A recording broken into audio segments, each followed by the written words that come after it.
Bon, c'est bon, c'est bon. C'est bon, on va danser après. Très bien, je suis béni ce soir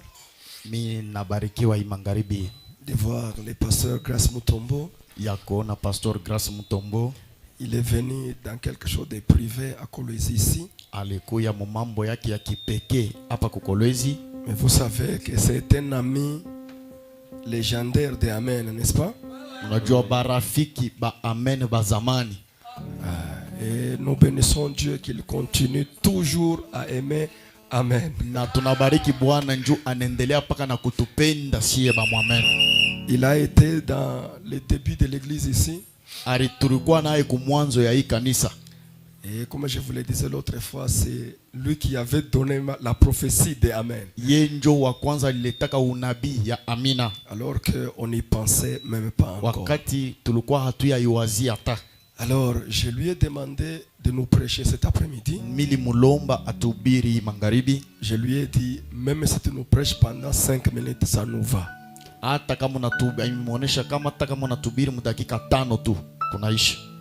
Même si tu nous prêches pendant 10 minutes, ça nous va. Le problème c'est que toi là, tu prêches. Même si ce n'est pas bon, mais pourvu que ce soit toi là qui prêche. Est-ce que nous pouvons lui dire que nous t'aimons beaucoup, Grace Mutombo?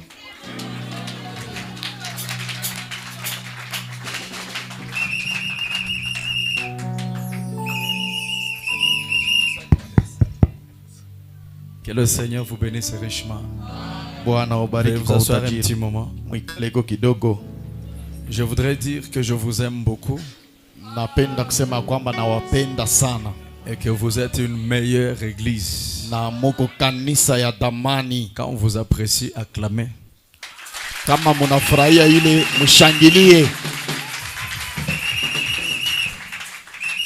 Amen, c'est mon église. Amen ni kanisa langu. Et quand je viens ici, je me sens très très à l'aise. Wakati niko hapa najisikiaka starehe kabisa. Depuis que nous sommes arrivés hier, tangu tulifika jana, ma mère nous fait un bon foufou. Mama yuko natupikia bukari mzuri. Ushimama kutukupikia mikono mama wangu. Acclamez très fort pour elle.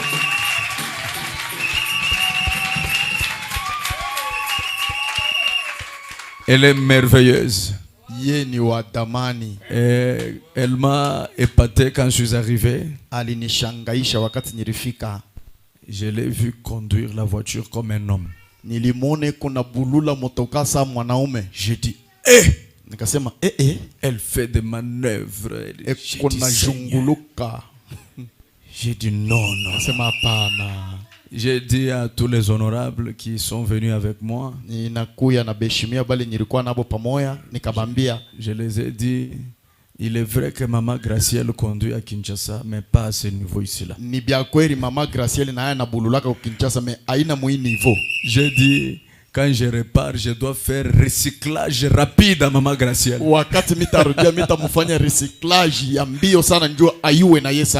Qu'elle conduise aussi comme ça.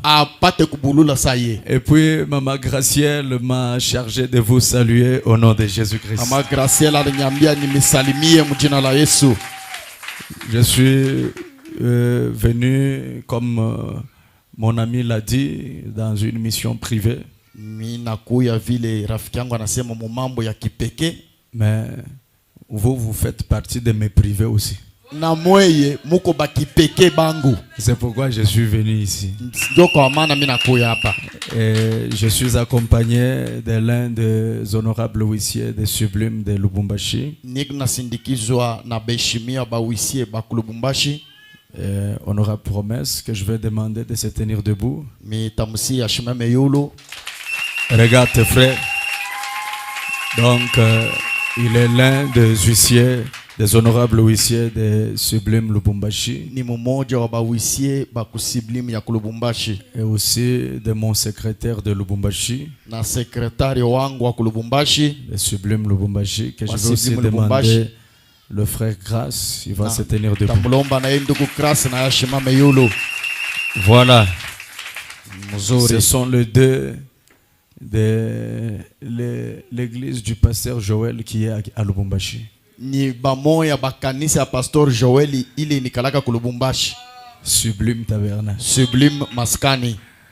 Parce que quand il vient là-bas, moi je diminue, lui il doit croître. Wakati atakuya kule mimi tashuka yana komala. C'est ce qu'on fait avec lui, même quand il vient à Kinshasa. Moi je Jo diminue. vile tunafanyaka hata kama anaenda ku Kinshasa. C'est ce qui s'est fait là. Tu ne vois pas que moi je crois et lui il diminue. Il a diminué. Aona sema mimi nakomea na yana shuka ako. Que Dieu vous bénisse richement. Mungu awabariki kwa utajiri. Je parle comme ça parce que je sais que c'est Amen. Niko nasema hivi njoo mimi najua sema hii ni amen. Il y a certains endroits où on ne peut pas parler comme ça. Mafashi ngine hatutasemaka hivi. Et là on contrôle chaque mot que tu dis. Pale beko nachunguza kila misemo ile utasema. J'aime cette église. Napenda sana hii kanisa. Comme je lui avais dit, Vile nilimwambiaka il aura l'église ici. atakuwaka na kanisa hapa Mgolwezi. Dieu l'a fait. Mungu anaifanya. C'est comme ça que je vais encore dire une autre parole avec la même onction. Njoo vile nitasema tena msemo mwingine na upako moya moya. Cette église Hii kanisa sera en balcon. itayenga balkon. Je vous dis la vérité, Nawaambia ukweli, dans sa propre parcelle. mumpango yake Balcon, balcon. balkon, kisha tunaongeza ingine. Amen. Amen. Dis au voisin, c'est pour bientôt. Ambia jirani asema ni mambo ya hapa sasa. Ouais. Parce que quand il y a un puissant ministère, il doit y avoir une puissante église. Kama kuko huduma ya uwezo kunapasha kuwa kanisa ya uwezo. J'ai dit à ceux qui m'ont accompagné, Niliambia bale balinisindikiza, Pasteur Joël est un moteur jambache. Pastor Joel ni moteur wa jambage. C'est comme ça que je les ai présentés. Je l'ai présenté auprès de mes yeux. Celui-ci, Ndio vile c'est nilipa Pasteur presente. Joël, moteur jambache. Ndio vile nilipaonesha. Quand on apprécie le pasteur, il faut être dans la joie. Sinon, tu es suspect. Wakati beko na tapa pastor unapasha kufurahi. Kama ina vile uko hatari. Et je ne le dis pas pour lui faire du bien, mais je dis la vérité. Mishi sema ndio kumfanya bizuri, lakini hii mambo mimi nasema ni ukweli. Si je dis que cette chaise a la couleur rouge, je n'ai pas dit par humilité, j'ai dit seulement la vérité. Kama mimi nasema ile kichi ni kia mwekundu, mimi nasema ndio kudinenekeza. Si ndio vile kiko. Ce n'est même pas pour plaire la chaise. J'ai seulement dit Ndio que kukifurahisha. j'ai dit la vérité. Ndio kusema vile kiko. C'est comme j'ai dit sur lui, c'est un grand moteur. Ndio maana mimi namuonesha na hii moteur munene. Un merveilleux don dans le royaume. Zawadi kubwa katika ufalme. Que Dieu le garde longtemps pour nous. Mungu amuchunge sana kabisa. Qu'il l'élève encore. Amupandishe tena. Que lui enterre ses ennemis. Yeye ajike badui yake. Qu'il voie le deuil de ses ennemis. Aone birio bya badui bake. Et je crois que Dieu l'a déjà fait. Na naamini kwamba Mungu alishaifanya. Il ne mourra jamais du poison. Hata kufuaka na sumu. Si tu le crois comme moi, dis amen. Kama unayamini pamoja na mimi sema amina. S'il boit le poison, Kama nakunywa sumu, ça devient vitamine P. itakuwa ni vitamini B. Tu connais vitamine P? Unajua vitamini P? La prospérité. Kustawi. Vitamine P. Vitamini P. Dieu doit le garder pour nous. Mungu atamuchunga sana juu yetu. Alors on se tient debout. Sasa tushimame yulo. Pendant que je salue tous les anciens qui sont à ma droite. Wakati nasalimia wazee wote weke kumkono wangu wa Que kuume. Dieu vous bénisse richement. Mungu awabariki kwa utajiri. Je vous respecte jusqu'à moi l'épinière. Na uheshimia sana. Prenons Jérémie 7, le verset 8. Tuchukua kitabu cha Yeremia sura ya 7 mstari ya 8. Ma Bible dit, Biblia yangu inasema hivi. mais voici, vous vous livrez à des espérances trompeuses qui ne servent à rien. Seigneur Jésus-Christ, notre Dieu, Je ne savais pas que ce soir, je devrais me tenir du haut de la chair pour prêcher l'évangile. Mais toi, tu savais que j'allais être ici dans ton tabernacle pour pouvoir amener une âme proche ou alors près de ce que tu avais prédestiné pour elle ce soir. Alors bénis-nous, mon Dieu, mon roi. Bénis notre pasteur. Il est un don merveilleux, non seulement pour cette église, mais pour l'épouse. Sois avec lui, Dieu de gloire, et nous reconsacrons tous ces instants au nom puissant de Jésus-Christ. Accorde-le, Père bien-aimé. Amen. Veuillez vous asseoir. C'est quand on voulait venir ici là, pour venir au temple pour le culte. On voulait quitter là où nous étions avec le pasteur pour aller à la maison et venir ici.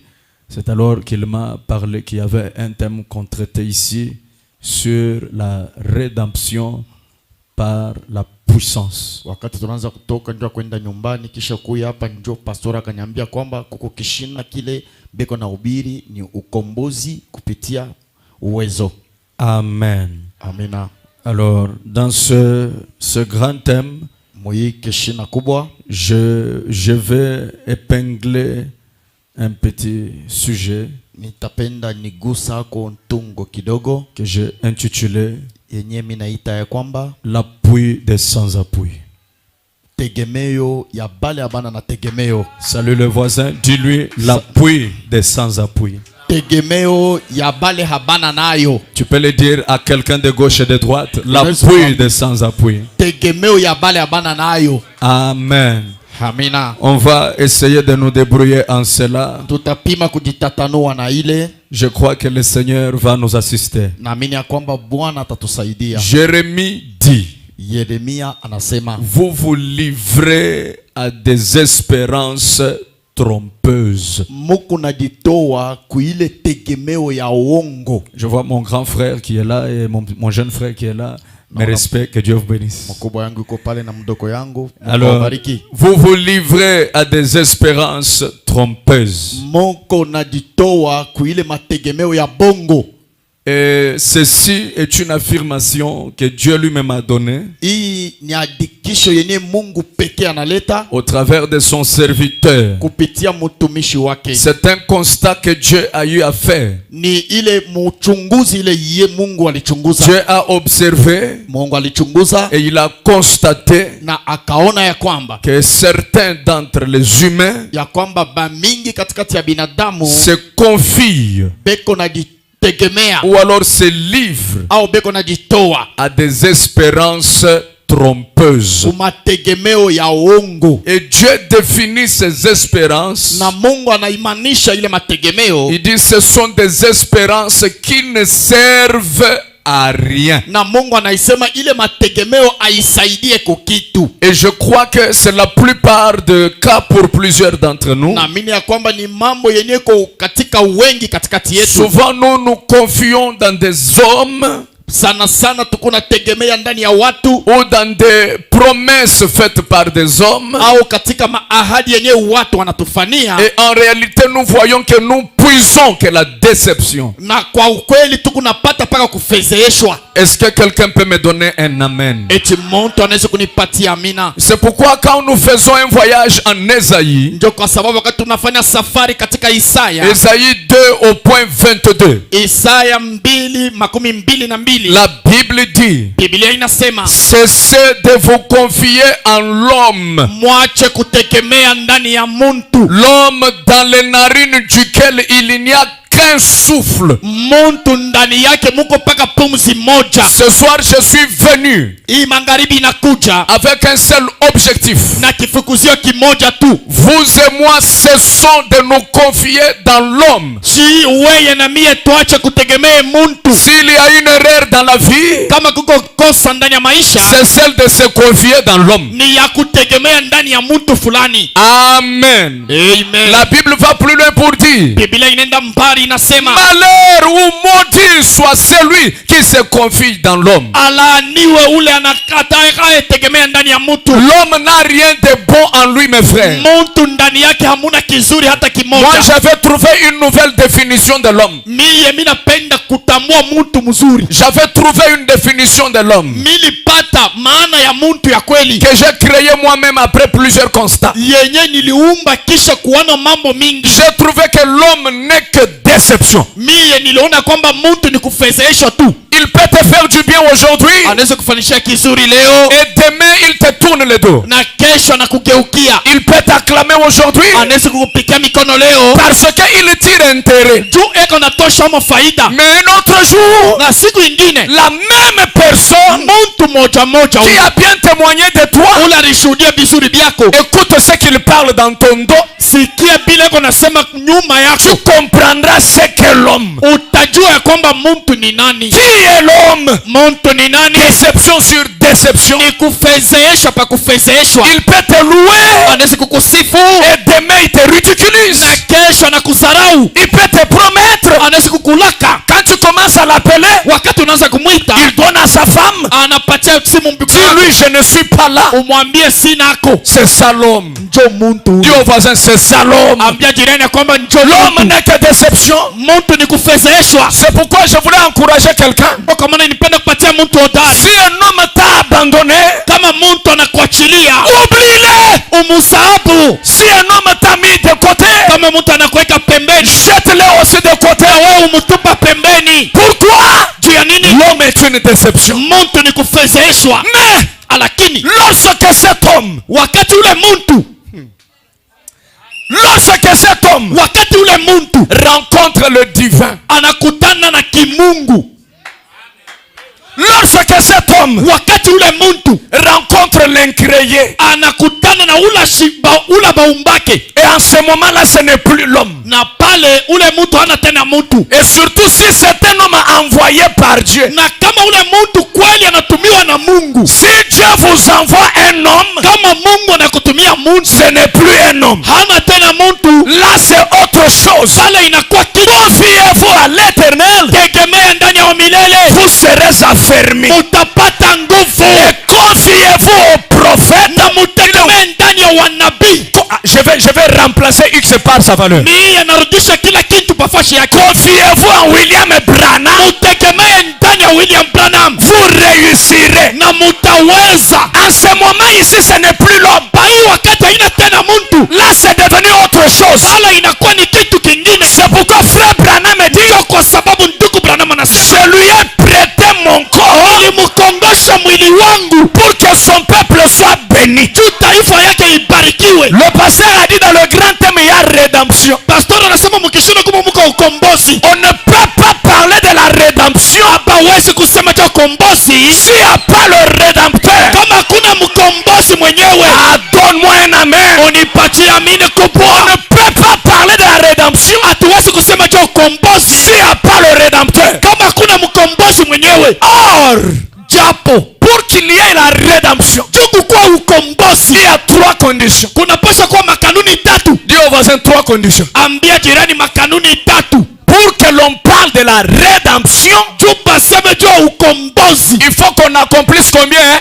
Trois conditions. unapaswa kutimiza makanuni tatu. Là, je voyage en Genèse. Pale minarudia mumwanzo, Lorsque Adam est tombé wakati Adamu alianguka et qu'il fallait qu'il y ait la rédemption. na ilibidi kukua ukombozi. Frère Branham dit, Ndugu Branham anasema pour qu'il y ait la rédemption, kukua ukombozi, il faut premièrement wanasema kia kwanza qu'il y ait l'homme. kukue mbele muntu, Et l'homme en qui na ule muntu mwenyewe on doit trouver trois conditions. tunapaswa kupata ile makanuni tatu ndani yake. La première condition, Kanuni ya kwanza, que le rédempteur mkombozi soit de la même famille akwe mujamaa moya avec celui qui le veut racheter. na ule mwenye anataka kukomboa. Dis au voisin, la même famille. Ambia jirani ya kwamba mujamaa moya. Dis-le bien, même s'il ne veut pas te dire, toi bouge-le. Umwambie La même famille. umutenkeshe hata kama shipende umutenkeshe.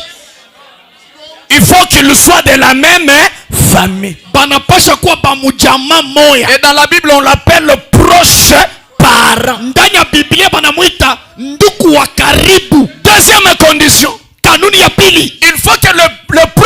parent, inabidi ule ndugu wa karibu qu'il soit un homme riche. akwe muntu mutajiri. Dis encore riche. Muntu mutajiri. Tu es pauvre, comment tu vas accomplir la Wewe fête? uko Il faut masikini. que le nikantuku. Uko masikini utakuwa mkombozi je? Je te donne un exemple. Na kupatia mfano.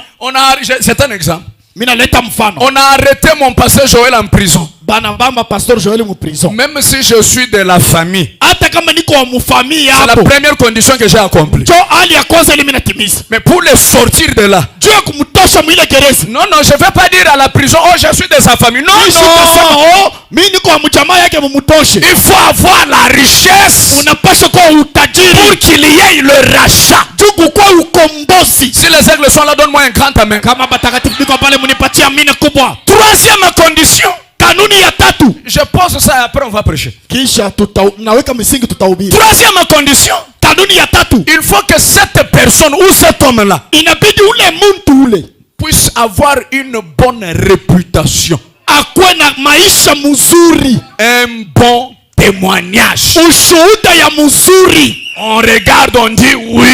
Tunaangalia tunasema ndio. C'est un bon. Huyu ni mtu mzuri. Il a une bonne réputation. Kavumu yake ni ya mzuri. Là, ce sont les trois conditions Pale ni makanuni tatu. pour qu'il y ait la rédemption. Juku kwa ukombozi. Est-ce que tu as compris? Echo unaelewa? Et maintenant, Na sasa lorsque l'homme est tombé, wakati mtu anaanguka, il fallait que Dieu puisse accomplir ces trois conditions. inabidi Mungu atimize ile makanuni tatu. Maintenant, lui, en tant qu'esprit, Ye kama vile roho, Théos, en tant qu'esprit, ye kama vile roho il ne pouvait pas répondre à ces trois conditions. asiwezi kujibu kwa ile makanuni tatu. Il fallait qu'il puisse devenir homme. Ilibidi akuwe mbele muntu. Donne-moi un amen. Unipatie amina. Il a quitté l'état d'Elohim, Anatoka mwile hali ya Elohim, l'état du Logos. ile hali ya logos, Il s'est fait chair. akajifanya mwili. Au commencement était la Hapa mwanzo palikuwa et na la neno, parole était avec eux. na neno ilikuwa pamoja na Et Mungu, la parole était na neno ikakuwa et Mungu, elle s'était faite chair na ikajifanya mwili, et habita parmi. na ikaikala katikati yetu. Pourquoi parmi nous? Juu ya nini katikati yetu? Pour être de la famille de l'homme. Njuu akwe mujamaa ya muntu binadamu. Amen. Dis au voisin, Dieu est de ma famille. Ambia jirani ya kwamba Mungu ni wa mujamaa yangu. Jésus-Christ, Yesu Kristo quand il marchait là, wakati anaanza kutembea il est devenu homme anakuya pour muntu être de la famille de l'homme. juu akwe mujamaa ya muntu. Là, c'est la première condition qui est comment? Qui est accomplie. Ile ni kanuni ya kwanza, ile inatimilika. Deuxième condition, il faut qu'il soit riche. Kanuni ya pili, anapasha kuwa mutajiri. Oui, Ndiyo, Jésus est riche. Yesu ni mutajiri. Oh, mais je vous dis que Jésus est riche. Na kuambia ya kwamba Yesu ni mutajiri. C'est pourquoi il a dit, Ndio kwa sababu alisema tout ce que vous demanderez au Père à mon nom, vyote vile mtakayoomba Baba munjini, croyez que vous l'avez reçu. muamini ya kwamba mulishapokea. Le riche des riches. Mutajiri wa C'est pourquoi, matajiri. même si vos petits riches ici m'abandonnent, ça ne me dit rien. Hata tu matajiri ya wananyasi J'ai le boss des boss, le patron des patrons, le seigneur des seigneurs, Bwana wa babwana, le patron de Amen Tabernacle. bosi wa Amen maskani. C'est pourquoi même si quelqu'un refuse de soutenir cette église, Kama mtu anakatala kuunga mkono hii kanisa, j'aimerais sonner la trompette dans ses oreilles. mimi napenda kupiga baragumu masikio yake. Même si tu refuses, nous avons le créateur de l'or et de l'argent. Sie, hata kama unakatala, tuko na muumbaji wa muntu na makuta. Jésus-Christ le boss des boss. Yesu Kristo bosi wa babosi. Troisième condition, Kanuni ya tatu, pour accomplir la rédemption, juu ya kutimiza ukombozi, il fallait que le Rédempteur ait une bonne réputation. ilibidi mkombozi akwe na kavumu mzuri. Jésus a accompli ça. Yesu anaitimiza. Il s'est tenu devant les Juifs. Alisimama mbele ya Wayahudi, Il dit, regardez dans ma vie. asema muangalieni mu maisha yangu. Qui Nani pointera un péché? nani anaweza kushonta J'ai envie de prêcher. zambi Qui inapenda pointera un péché dans ma nani vie? atakaye kushonta zambi mu maisha maisha yangu. Personne Hakuna mtu n'a pu voir le péché dans sa vie. hakuna unaliona dhambi mu maisha yake. Un jour, Siku moja il a envoyé les disciples en ville. anatuma wa mitume mtauni. Il est resté au puits avec une femme prostituée. Anabakia kukishima na mwanamke ndumba. Et après un moment, les disciples revenaient. Kisha ba mitume banarudia. Ils l'ont vu au loin avec une femme prostituée. Banamuona leo mbali na mwanamke msharati. J'ose croire Mina waamini que Judas Iscariote a commencé à dire, Judas Iscariote anaanza kusema, vous voyez le pasteur Jésus, unaona pastori wetu Yesu il nous a envoyés en ville anatutuma she bote pour qu'il reste avec une prostituée. ye abakia na ule ndumba ule. Nous qui croyons qu'il a une bonne réputation. Sisi tuliamini kwamba kuna maisha mazuri. Mais azobeta kopi, yeye anazobeta kopi. Angalia ye ule yuko na tongoza mwanamke. Mais pendant que les disciples s'approchaient, Wakati wa mitume wanakaribia, ils ont seulement entendu Jésus qui dit, banasikia Yesu anasema, laisse-moi te tourner le dos. acha nikugeukie mkongo. Je te vois. Ninakuona Tu avais 5 maris. ulikuwa na babwana Et batano. même le 6e qui est dans la maison, Hata huwa sita uko naye munyumba. il n'est pas ton mari. Hana bwana yako. Les disciples ont crié, Mitume wanalalamika. azobeta kopi. Ashimupiga Mais c'est le discernement des pensées. lakini ni kumtambua kwa mawazo. Ouais. Ndiyo. Il a une bonne réputation. Eko na kavumu mzuri. Salut le voisin, dis-lui Jésus-Christ. Salimia jirani, sema Yesu Kristo. Réputation 100%. Yeye kavumu yake ni 100%. Pourquoi il a accompli ces 3 conditions? Juu ya nini anatimiza hii makanuni tatu? Pour accomplir l'œuvre de la rédemption. Juu ya kutimiza kazi ya ukombozi. Et maintenant, en ce moment-là, Sasa pa ile wakati ce n'est pas un homme. haiko tena muntu.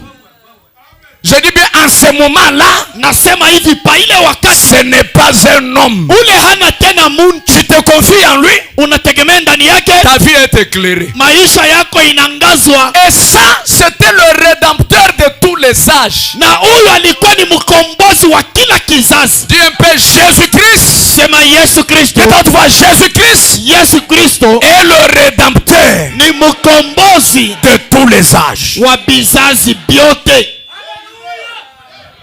Le proche parent. Nduku wa karibu.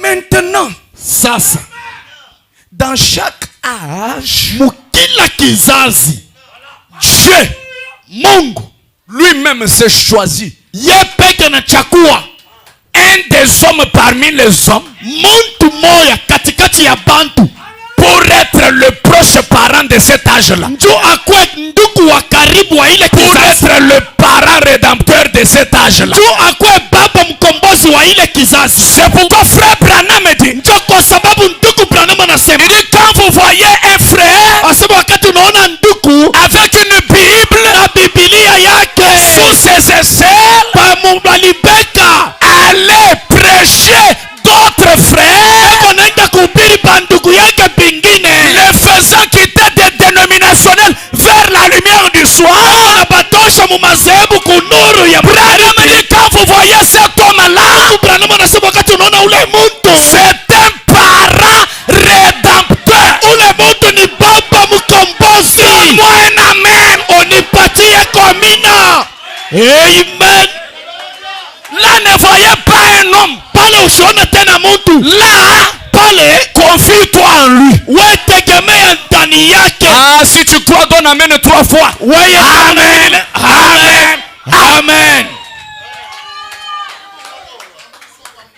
William Branham, William Branham, parent rédempteur de l'âge. baba mkombozi wa kizazi ketu hiki. Même si tu refuses, c'est la vérité. Kama Même wewe si tu y as les freins, c'est la vérité. hata kama wewe unakubali, hata kama unakatala, ndio vile biko. C'est comme quand je dis, oh, ça c'est la couleur rouge. Même si toi tu viens, tu dis non, ça c'est noir. Ça ne change rien. Hii mambo hii ya kichi kekundu, kama wewe unakuwa unasema hiki kichi haina kekundu ni keupe, abitabadilisha ile kichi. Tous Shie bote hapa. qui sont les croyants du message, levez la main. Baaminifu ba mjumbe beko wapi?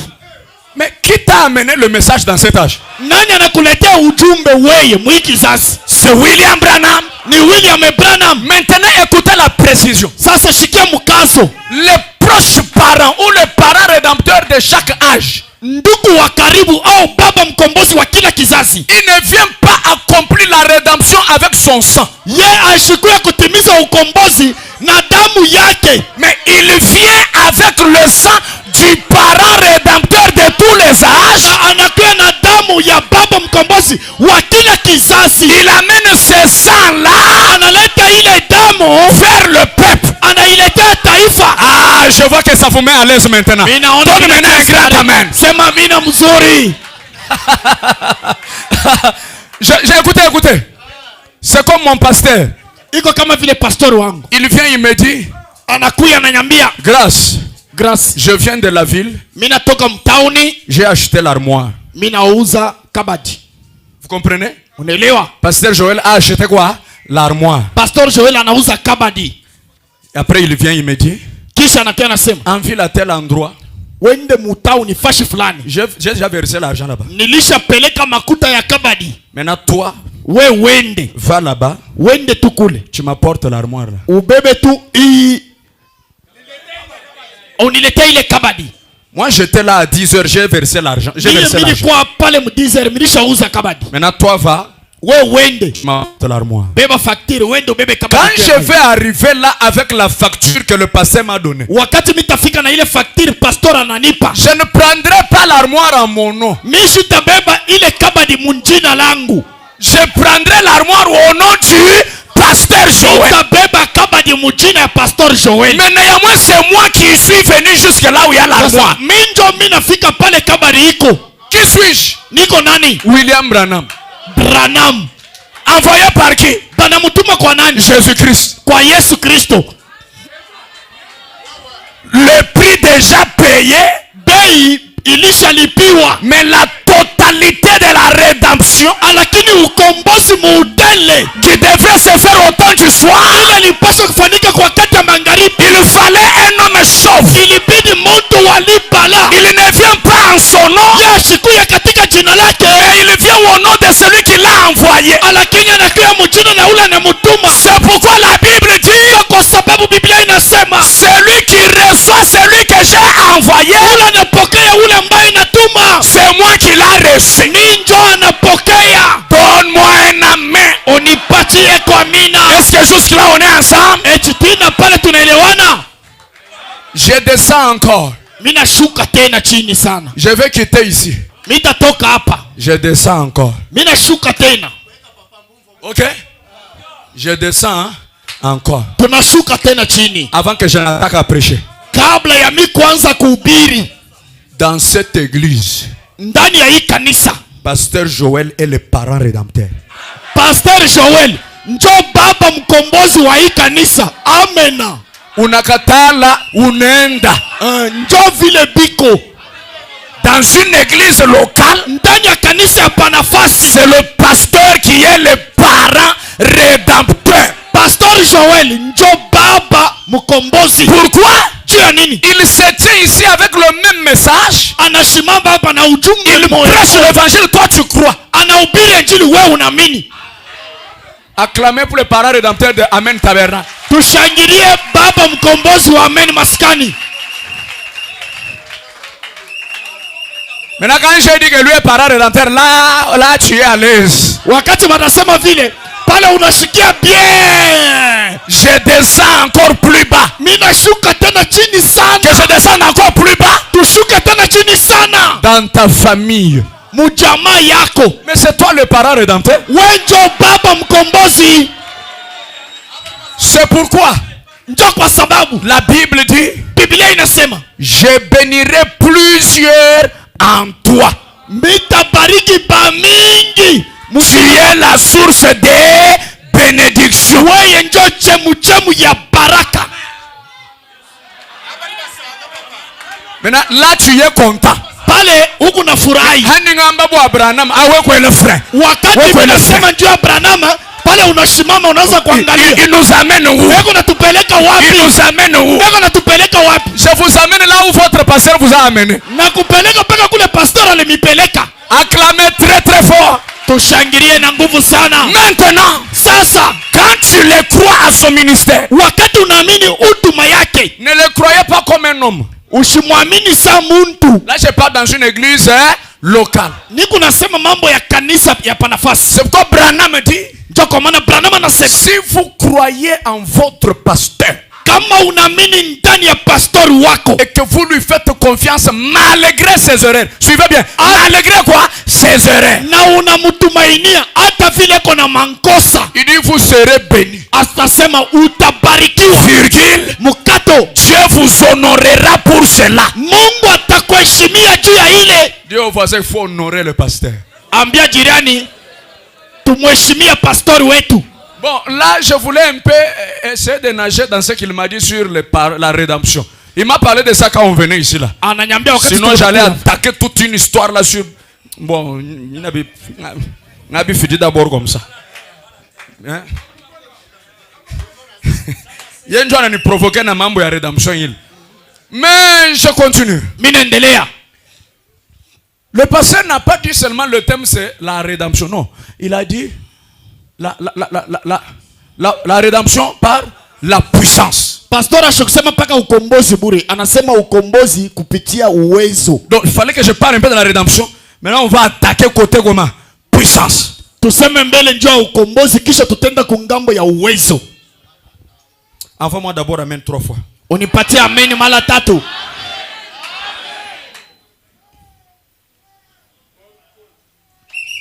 Shikia sasa. Écoutez, l'influence d'un autre. Uvuto wa mwingine. Prêcher le 13 10e mois. Yenye bana ubiri ile mtare en 62. Mu mwaka 62.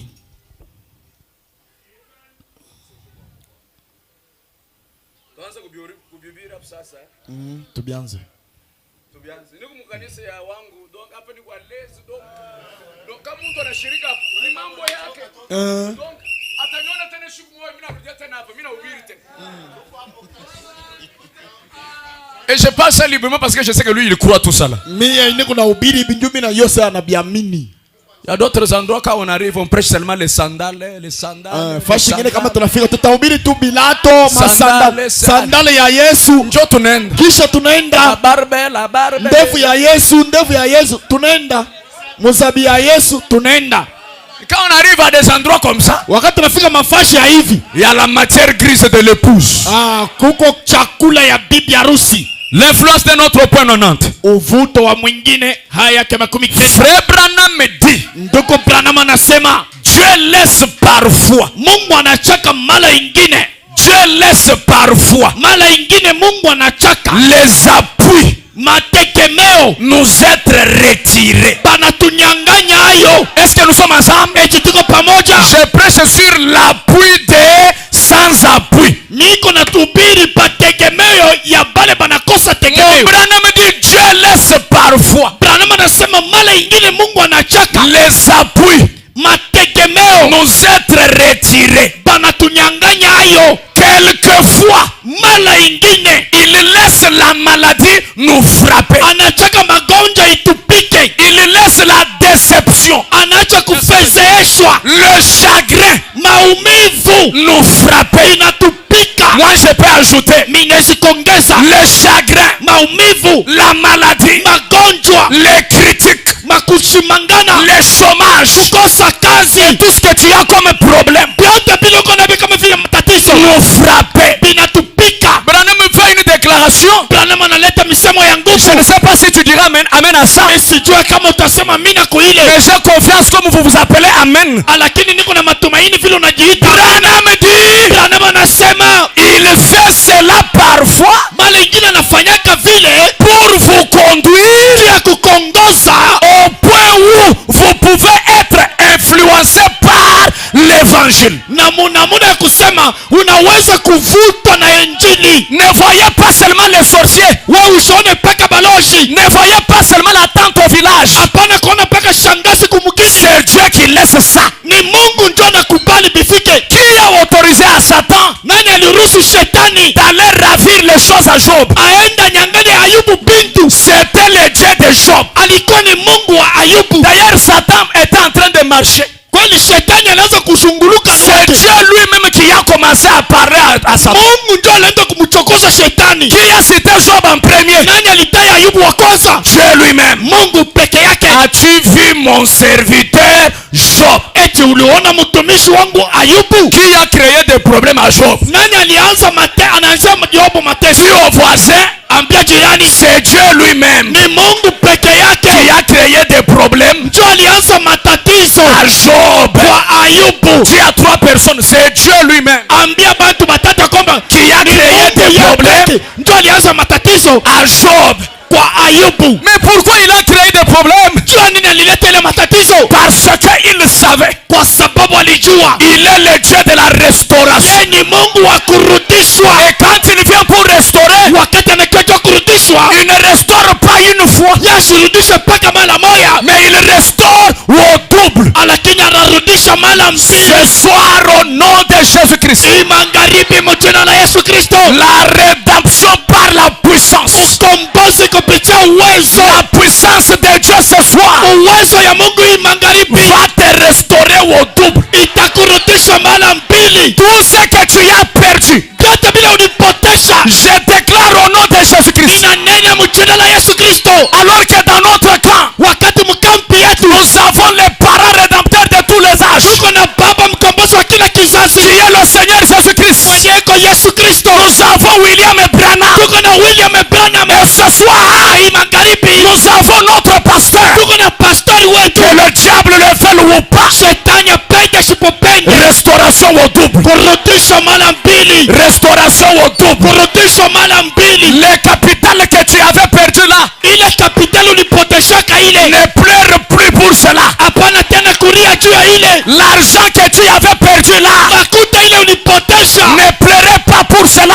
Hapana kulia juu ya ile. Le Dieu de Joël, Mungu wa Joël, il est le Dieu de la restauration. Mungu wa kurudisha mara mbili. Au nom de Jésus-Christ, jina la Yesu Kristo, recevez au double, mpokee mara mbili. L'argent au double, mara mbili. Moi je prophétise, toi tu dis au double. Mimi natabiri, wewe unasema mara mbili. Est-ce que nous sommes prêts maintenant? Tuko tayari. L'argent au double, l'élévation au double, des véhicules au double, des parcelles au double, la santé au double. Tout ce que toi tu cherches, ce soir, même si tu es stérile, je ne prie pas que tu aies l'enfant, mais moi je prie que tu aies des enfants. Ta première maternité au double, que le Dieu de Joël, d'ailleurs votre pasteur s'appelle Joël, et Joël, c'est le livre de la restauration. Le Joël, c'est la restauration. Au nom de Jésus-Christ, que cette puissance-là vous restaure. Bouge les pieds là où tu es. Dites ce soir, c'est la rédemption par la puissance. Écoutez, je vais vous dire une chose. La rédemption par la puissance ne dépend pas de la foi de quelqu'un. Ça veut dire que tu crois, que tu ne crois pas. Mais la rédemption par la puissance t'oblige d'être béni. C'est pourquoi frère Branham me dit, l'ange du Seigneur est imposant.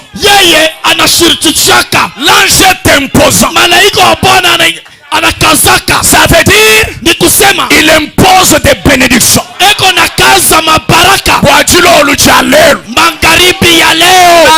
Vous critiquez pasteur Joël. Comme tu es venu ici, on t'impose à la bénédiction. Dieu va dire tu es imposé. Ce soir, que tu le crois ou pas, on t'impose à la puissance. Oh, mimi napendaka kanyumba kakaloko. Oh, moi j'aime une petite maison. J'aime une petite maison. Napenda kanyumba kakaloko. On t'impose à de grandes maisons. Banakukaza manyumba ya minene. Nous t'imposons ce soir. Tukunakukaza hayo magharibi. Quand je suis entré dans la maison du pasteur, Wakati ninaingia mnyumba ya pastor, j'ai dit ça c'est un vrai croyant du message. nikasema huyu ndio mwaminifu wa kweli wa mjumbe. Parce que frère Branham dit, Ndugu Branham anasema le 7e saut, muhuri wa 7 c'est pour des grands hommes. ni juu ya bantu bakubwa. Au nom de Jésus-Christ, devenez grand. Mojina la Yesu Kristo upande uko mkubwa. Lève la main droite et dites l'appui des sans appui. Nyana mkono sema msaada wa bale banakosa msaada. Écoutez psaume 20. Sikia Zaburi 12 au verset 7. mstari wa 7. J'ai envie de prier. Vous m'avez d'ailleurs manqué d'en faire longtemps. Mweye mulinikosa kuna kwa mashiku.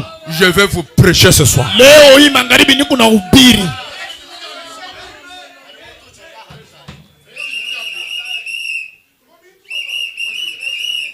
Psaume 27. Zaburi 12 mstari wa 7. Écoutez la Bible. Sikia Biblia. Va même au verset 8. Uende kwa mstari wa 8.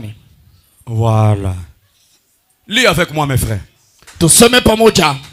Ceux-ci s'appuient sur leurs chars. Wanategemea pa magari yao.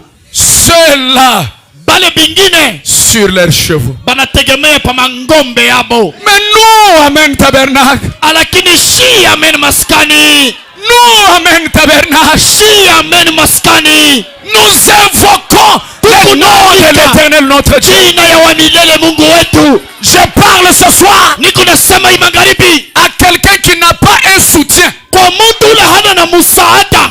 Amina. Peut-être tu n'as pas l'oncle dans le gouvernement. Mali ingine hauna na muyomba muserikali. D'autres ont leur famille dans le gouvernement. Pengine beko na bandugu yabo muserikali. D'autres s'appuient sur les députés de la famille. Ba mingine banategemea ba député ba mjamaa yabo. Mais je prêche ce soir Lakini na ubiri magharibi à ceux qui n'ont pas d'appui. kwa bale bana na msaada. Ceux-là qui n'ont que Dieu comme secours. Bale beko paka na Mungu sa vile msaada. Ceux-là qui n'ont que Dieu comme dernier espoir. Bale beko na Mungu sa vile tegemeo yabo ya mwisho. L'appui des sans appui. Tegemeo ya bale banakosa Le msaada. Seigneur Jésus-Christ, Bwana Yesu Kristo. le plus beau d'entre 10 000. Mwema katika batu elfu. Le créateur incréé.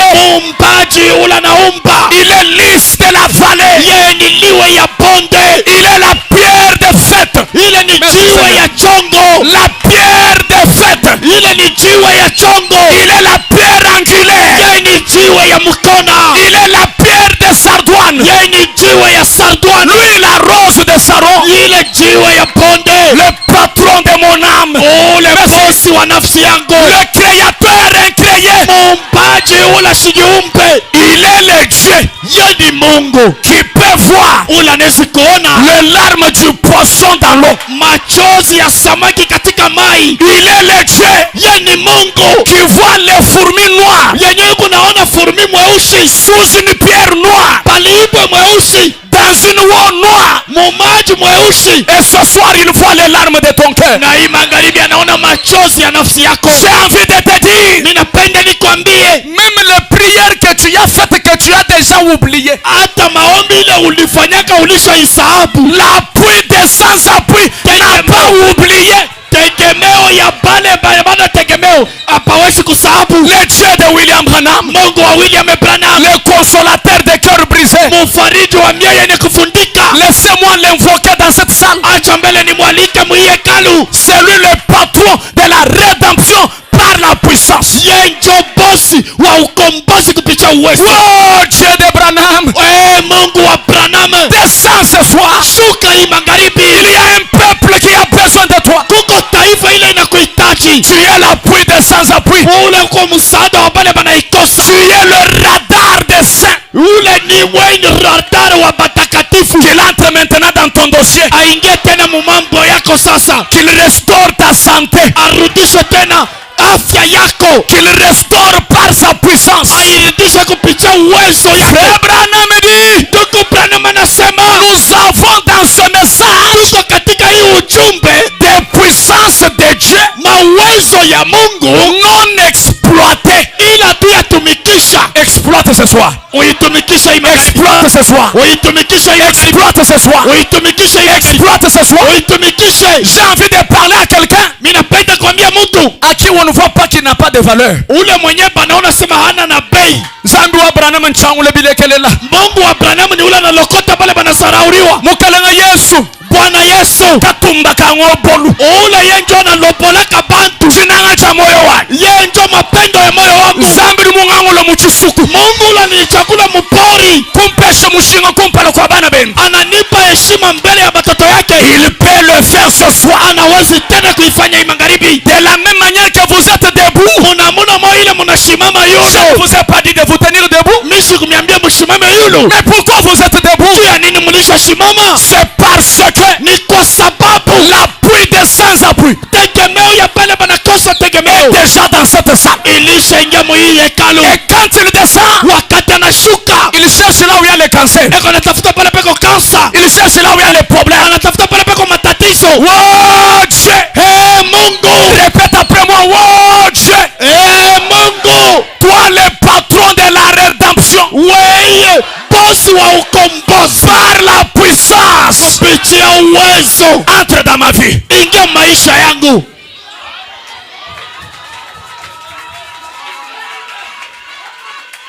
Dis au voisin.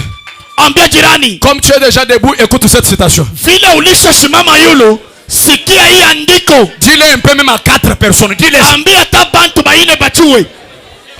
Parle à celui qui ne veut pas te parler là. Ambia ule asipende kusema ule.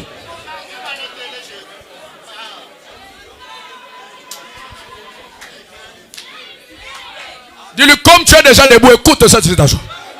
Vile ulisha shimama sikia hii andiko. L'expectative. Kuchunga mwaraka.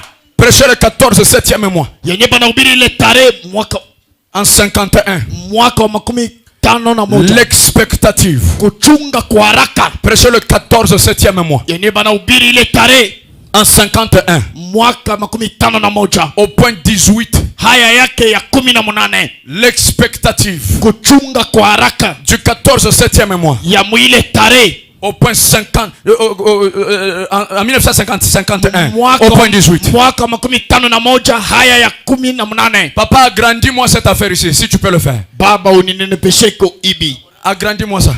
Uninenepesheko. C'est la limite, c'est ça? Lisez avec moi.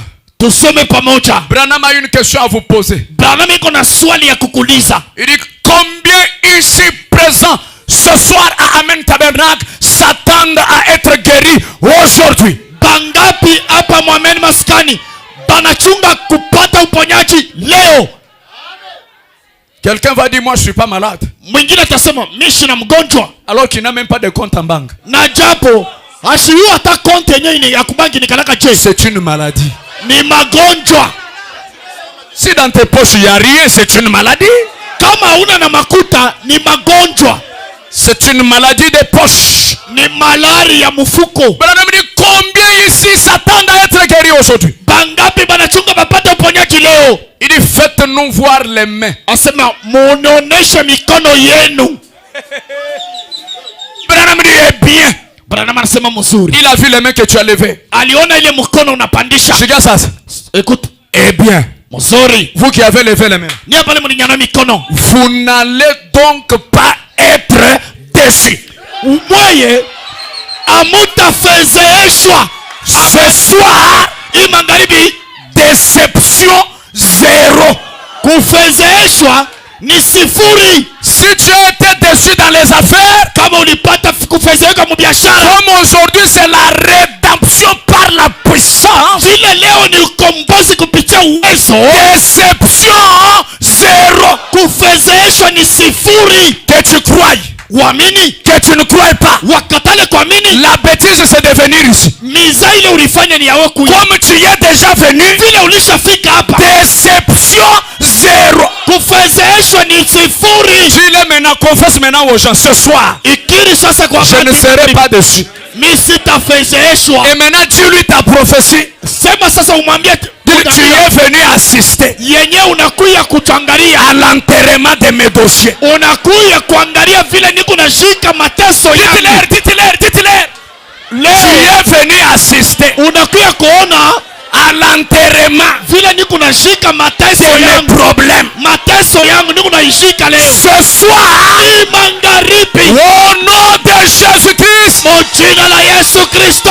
déception zéro. kufezeshwa ni sifuri. On va enterrer nos problèmes. Tutashika mambo yetu leo. Magharibi, On va enterrer des problèmes. tutashika mateso yetu. Pourquoi? Juu ya nini? La rédemption Ukombozi par la puissance. kupitia uwezo. Shikia bombe ingine. Écoute, Shikia ingine. écoute l'autre bombe. Shikia ingine. Écoute l'autre bombe. Papa, donne-nous tous les jours de notre vie.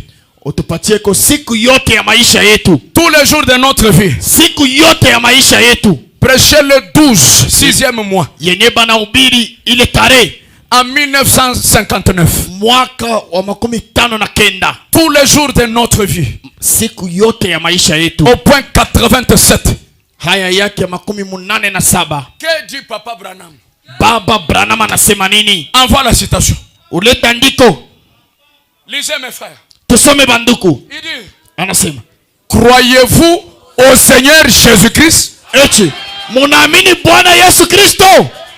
C'est pas moi qui pose, c'est William Branham qui pose la question. Ni Branham ndio anauliza. Croyez-vous au Seigneur Jésus-Christ? Munaamini Bwana Yesu Kristo? Alors, Sasa tous ceux qui croient en lui, bote bale banaamini ndani yake, tenez-vous debout simameni yulu et na recevez votre guérison. mupokee uponyaji yenu. Recevez votre guérison. Pokea uponyaji yako Au nom de Jésus-Christ. mjina la Yesu Kristo. Ce soir, Hii magharibi, la rédemption ne vient pas partielle. ukombozi haikuye mukipande, Mais Branham a prêché la rédemption dans sa totalité. lakini Branham anahubiri ukombozi muutele yayo. Ce soir, Hii magharibi, recevez votre guérison. pokea uponyaji yako, La guérison physique, uponyaji ya kimwili, la guérison spirituelle, uponyaji ya kiroho, la guérison matérielle, uponyaji ya vitu, même la guérison des poches. hata uponyaji ya mfuko. Recevez la guérison des poches. Pokeeni uponyaji ya mfuko, Et avec cette guérison-là, na ile uponyaji ile construisez une grande église. ujenge kanisa munene. Ceux qui vous ont connus hier, Bale balimijua jana ils vont se poser la question. batajiuliza, C'est lui ni yeye ou c'est quelqu'un d'autre? au ni mtu mwingine? C'est toujours moi. Ni paka Et mie. cette fois-ci, Lakini hapa sasa, avec l'appui des sans-appui, na msaada wa bale banakosa msaada, William Branham dit, William Branham anasema, je suis venu au monde dans un seul but. mimi nakuya mudunia na shaba moya. C'est quel but? Ni shaba kanisa, C'est pour bénir les gens. ya kubariki watu. Tu es béni. Unabarikiwa, Notre pasteur béni. pastori wetu anabarikiwa, Les diacres bénis. bashemashi banabarikiwa, Les administrateurs bénis. bachungamali banabarikiwa, Les sœurs bénis. badada banabarikiwa. Tu peux même marcher avec fier. Unaweza kutembea na fieri. Tu es béni. Unabarikiwa, Tu es béni. unabarikiwa. Maintenant, dis la prophétie au voisin. Sasa ambia jirani unabii, Dis-lui, c'est ton occasion. Salut-les. umwambia Dis-lui, c'est l'occasion d'être bien avec moi. njoo bahati ya wewe kuya na mzuri na mie. Dis-lui, c'est maintenant qu'il faut être bien avec moi. Hapa sasa utafuta salama na mie. Parce que bientôt là, Tu hapa sasa mamashiki loko tu vas chercher mon numéro. utatafuta simu yangu. Dis-lui, il faut être bien avec moi. Unapaswa kuwa mzuri na mie. Sois bien avec moi maintenant. Ukuwe mzuri na mie hapa sasa. À bientôt là, Mamashiki kiloko tu vas chercher mon numéro. utatafuta simu yangu sasa. Tu vas commencer à aller chez le pasteur. Utaanza kwenda kwa pastori. Oh, révérend, aide-moi à être en contact avec lui. Mheshimiwa, unisaidie kwa tukue naye mapatano. C'est le moment qu'il faut être bien avec moi. Njoo wakati tunapaswa kuwa naye mzuri. Que le Dieu de Joël, Mungu wa Shoeli, le Dieu d'Amen Tabernacle, Mungu amen maskani, qu'il vous le rende au centuple, amipatie basilimia qu'il pamia, vous impose dans vos familles, apate kumingisha machama yenu. devienne le parent rédempteur de ta famille. Ukuwe baba mkombozi wa jamaa yako. Ça veut dire Ni kusema que ta famille soit sauvée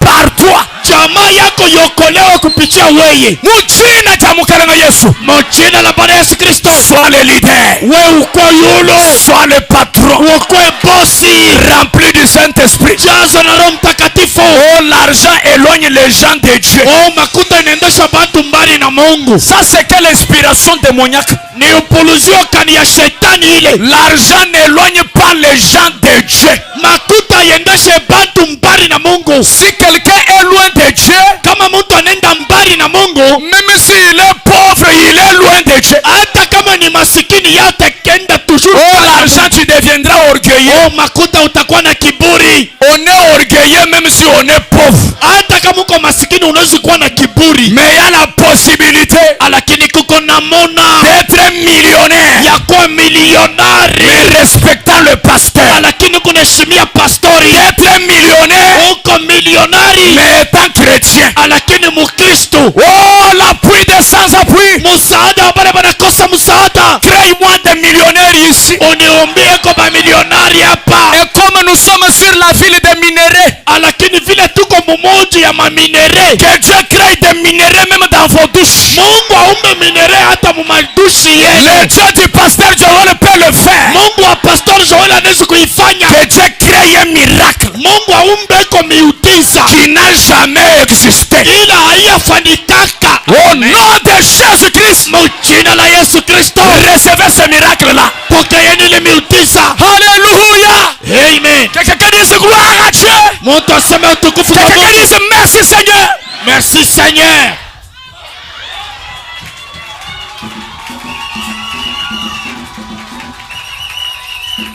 Je voulais arrêter et fuir. Nilipenda kuacha kisha kukimbia kwenda. Je voulais arrêter et fuir. Nilipenda kushimamisha na kukimbia. Mais quelque chose me dit kitu moja kinaniambia que William Branham prie pour eux. William Branham abaombeyeko. Papa William Branham atombe yako. Il faut Branham dire toutes les prières écrites sont déjà exaucées. Branham anasema maombi yote ya kuandikwa ilishajibiwa. Tukunasema sur la rédemption par la puissance. Tukunasema ukombozi kupitia uwezo. Tu sais quand tu as une voiture, unajua wakati kuna motoka, et quand un moment tu es bloqué, wakati moya unafungwa, la boue t'a bloqué, kisha sable, matope inakufunga au mchanga, ça veut dire la puissance que tu avais c'est limité. Uwezo ule ulikuwa nayo inashimamishwa pale. Maintenant là il faut engager une autre puissance. Sasa pale ingisha hapo uwezo ingine.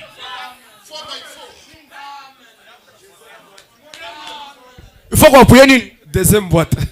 Unashikia? Papa ukisema tena deuxième boîte. Donc wewe tout ce temps ulikuwa na puissance moja hivi.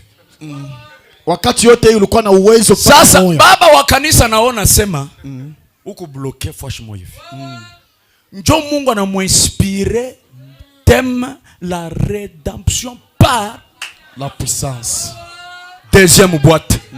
Boîte ya pili. Sasa shi mu message tukuna machance moja hivi kupaka mu message. Wawe. Branham wetu anatonesha. Quand vous faites une prière et que vous n'arrivez pas, na aufike, vous n'arrivez pas à monter, aufike mukupanda, ça veut dire una jambe. Branham asema kama unafika ile wakati kuku deuxième boîte moja hivi. Deuxième puissance 4 fois 4. Ile puissance Branham anasema quand tu arrives là, Dieu, lui l'appui de sans appui, utilise ma foi. Branham anasema wakati unafika pale, Mungu ule ni msaada wa wale wanakosa msaada. Atumitisha imani yangu. Je monte pour vous. Branham anasema mimi napanda sasa juu yenu. Il ajoute je parle pour vous. Anasema mimi nasema pafasi yenu. Je prie pour vous. Mimi namiombea. Et il dit anasema je monte, mimi napanda. Peut-être monte moi je bien.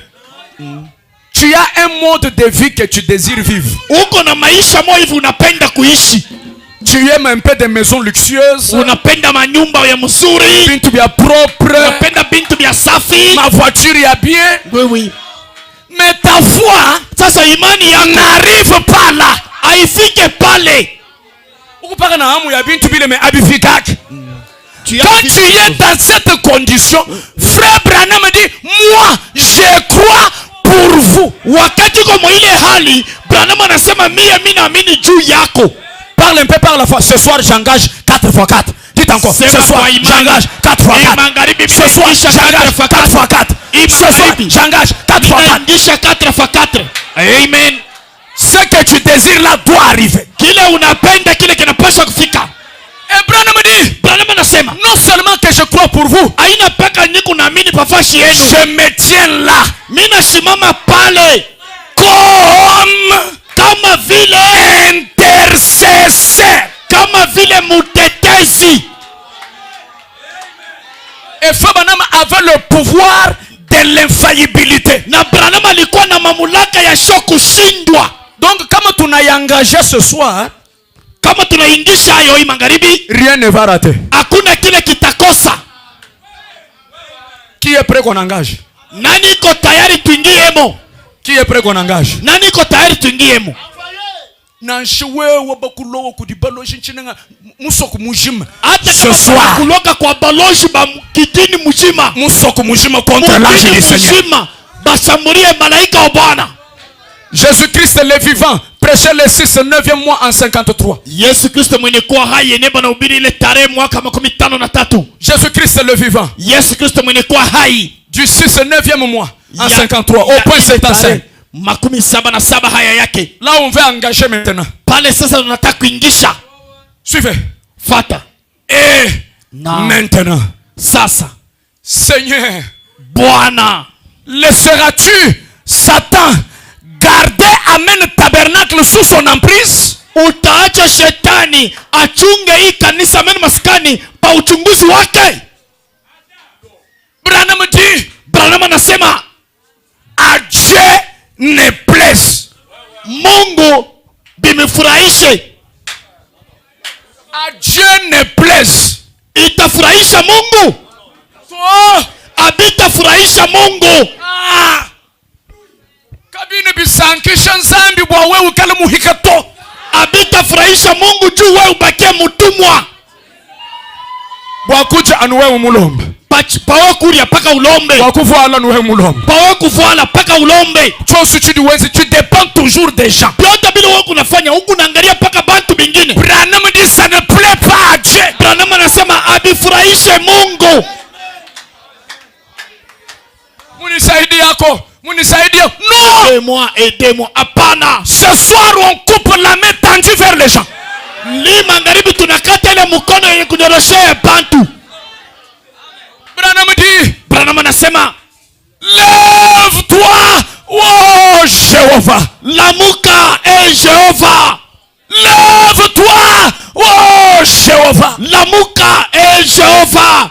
Lève-toi, lamuka. Que ce soir, na imangaribi, tes yeux se tournent vers Amen tabernacle. Macho yako yangalia Amen maskani. Oh Seigneur, Bwana, chevauche sur les nuées. Tembea tena pa wingu. Toi qui viens sur le vent du matin, wewe unakuja pa mpepo ya asubuhi. Viens en chevauchant dans cette salle d'Amen, Seigneur. Kuya tena utembee mwiye kali ya Amen Bwana. Écoutez ce qui me révolte. Sikia kile kinanitombosha. Montre à Satan qui est le patron. Onesha shetani ya kwamba bosi ni nani. Ce soir, magharibi, soit c'est Satan qui gagne, au ni shetani ndio anabeba ushindi. Soit c'est Jésus qui gagne, au ni Yesu ndio anawina. L'heure est arrivée wakati inatimia où on ne doit pas adorer Dieu par pitié. Yenye hatuwezi kuabudu Mungu kwa buruma. Soit il est Dieu,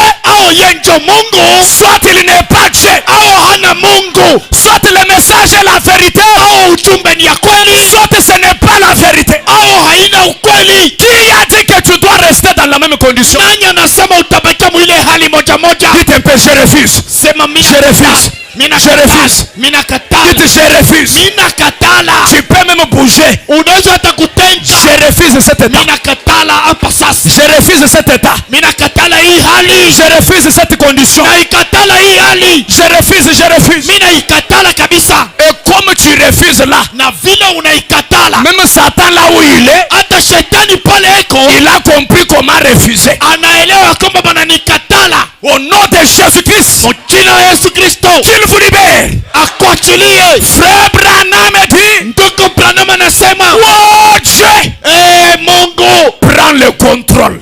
beba uchunguzi. Que Dieu prenne le contrôle. Mungu abebe uchunguzi. Le contrôle sur tes enfants. Abeba uchunguzi pa batoto yako. Tes enfants ne doivent pas avoir la sorcellerie. Batoto yako abezi kuwa na buloji. Ils ne peuvent pas manger la sorcellerie. Abawezi kula buloji. Même là-bas à l'école, Hata kule kumasomo. que l'ange du Seigneur Malaika wa Bwana environne vos enfants. azunguluke batoto yako. Je le déclare sous l'onction. Na inena chini ya upako. Même si on les fait manger la sorcellerie, Hata kama banabakulisha buloji, que cette sorcellerie échoue. ile buloji shindwe. Au nom de Jésus.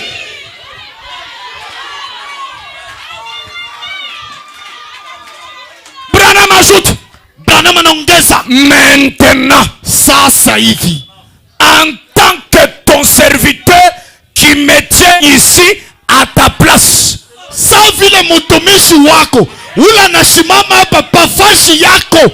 vous avez Amen. compris pourquoi au début je vous ai Amen. dit, le parent rédempteur de l'âge ne vient pas en son nom, mais il vient au nom de celui qui l'a envoyé. Ndio maana mimi nimeonyesha soma baba mkombozi ashike yake munjina lake anakiweka munjina la ule anamutuma. En tant que ton serviteur Kama vile mtumishi wako qui me tient ici à ta place, ule anasimama hapa pafashi yako. lisez maintenant haute voix toi-même. Tusome kwa sauti ya nguvu. Je réprimande le diable qui a lié ces gens. Mimi nakemea shetani ule anashika hapa bantu.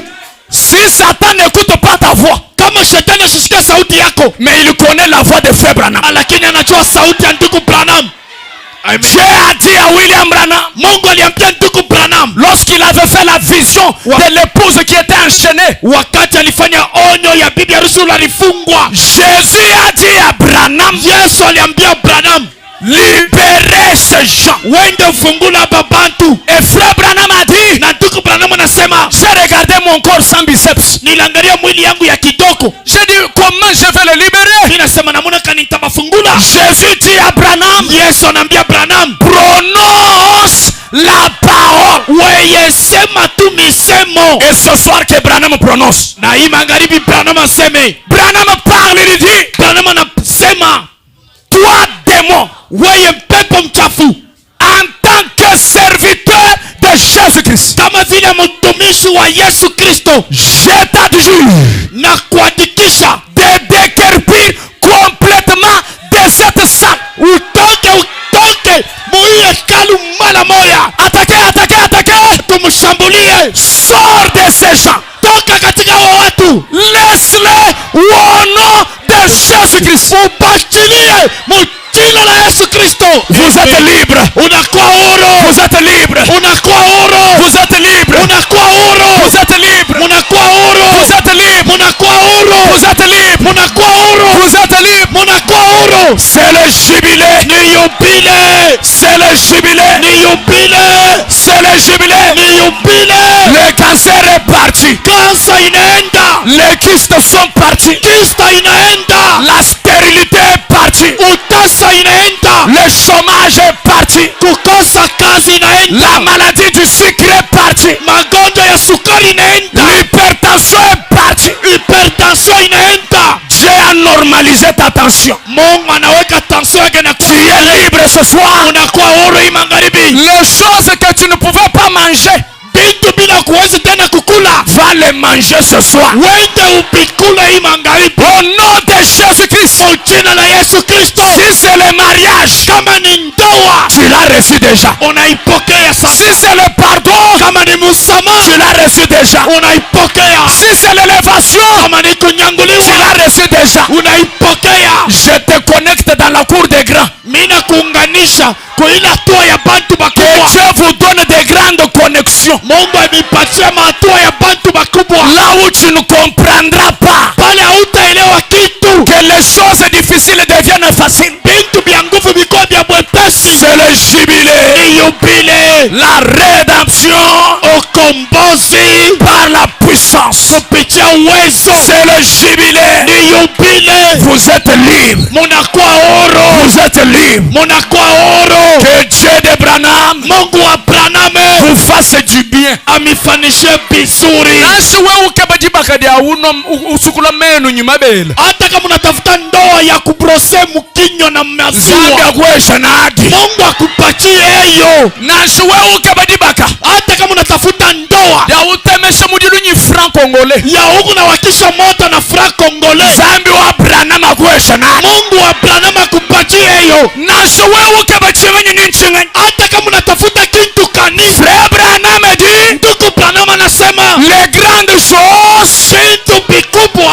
Sont faciles à retrouver. Biko byepesi kupata. Que des petites choses. Kupita vitu vya kidogo. Yo voisin ce soir. Ambia jirani magharibi. Les grandes choses. Vitu vikubwa. Et Branham dit. Na Branham anasema. Ne demandez pas à Dieu des petites. Mushilombe Mungu tubintu tudoko tudoko. J'ai envie de danser sans musique. Mina penda kucheza bila burudani. Je danse. Mina cheza. Au rythme. Au rythme de la rédemption par la puissance. Uwezo wa ukombozi kupitia uwezo. Dis au voisin. Ambia jirani. Pourquoi tu souffres? Juu ya nini kunateswa? Les grandes choses. Vitu vikubwa. Sont faciles à retrouver. Ni byepesi kupata. Que les petites choses. Kupita tubintu tudoko. Papa Joël. Papa Joël. Si je prends ce baffle ici. Kama mina beba hii bafli. J'ouvre le bureau du pasteur. Mina fungula office ya pastor. Et je jette. Na mina itupa. Et puis. Na kisha. Je prends l'aiguille. Kisha mina beba shindano. J'entre dans le même bureau. Mina ingia mu office moyo moyo. Je jette. Mina tupa.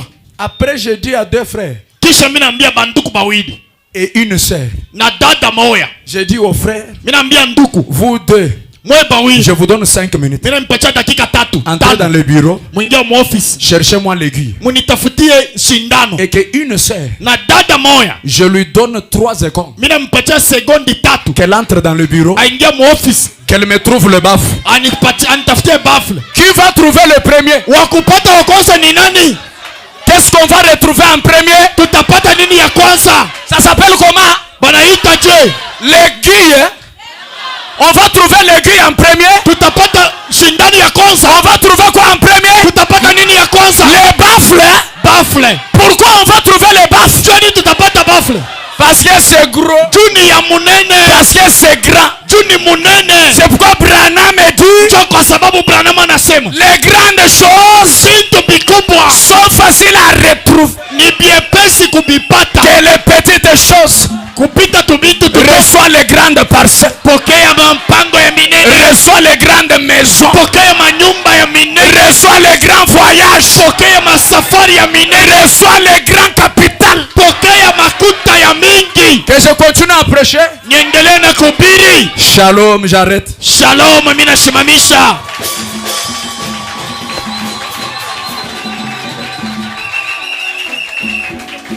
Vous savez, munajua papa chambele tukuna profite ko. Dis seulement amen. Amen.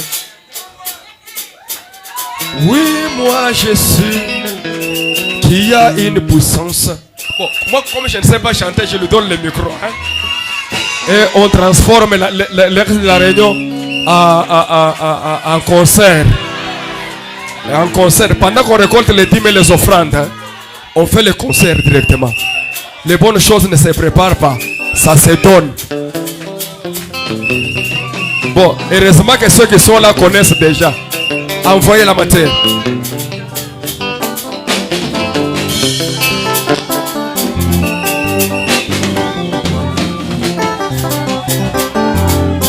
Vous savez, vous savez une chose. Je vais confesser. Je vais faire une confession. Est-ce que vous allez me supporter quand je vais confesser? J'aime beaucoup la danse du pasteur Joël. Il a une danse spéciale. Quand il danse, ça me fait du bien. Alléluia. Amen. Lui, c'est mon grand frère. J'ai appris qu'il est déjà administrateur, c'est ça? Mon grand, que Dieu te bénisse. Qu'il te donne beaucoup d'argent. C'est mon grand frère. Je suis content. Soutenez beaucoup ce ministère. Quand Dieu ajoute l'argent, tu lui achètes la parcelle. Yo, yo, yo. Alléluia.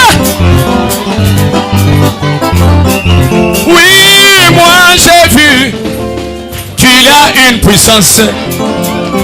Grâce moi j'ai remarqué, il y a une puissance étrange. Salanaboy, salaboy, salaboy. L'Obanano, une puissance. Oh, ça tombe bien. La rédemption par la puissance. Il y a une puissance. Ah, pousse le cri de joie.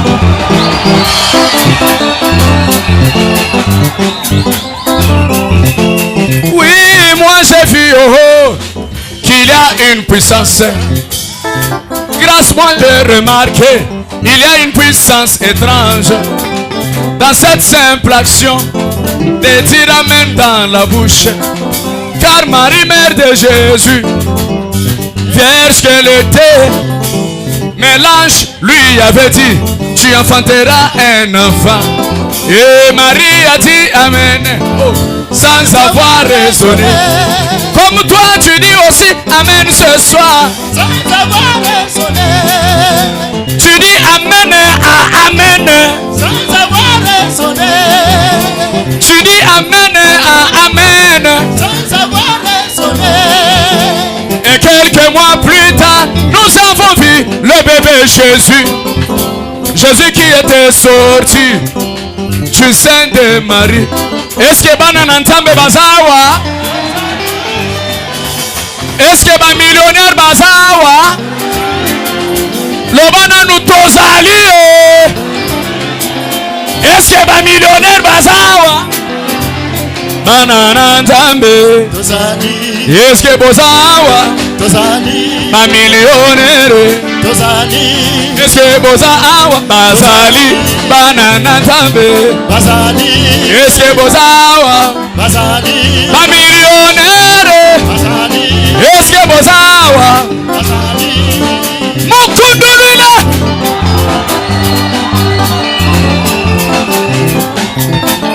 Même un mouchoir, mouchoir.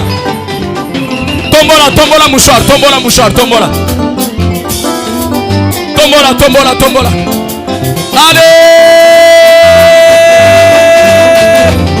Toquez, toquez, toquez, toquez, toquez, toquez, toquez, toquez.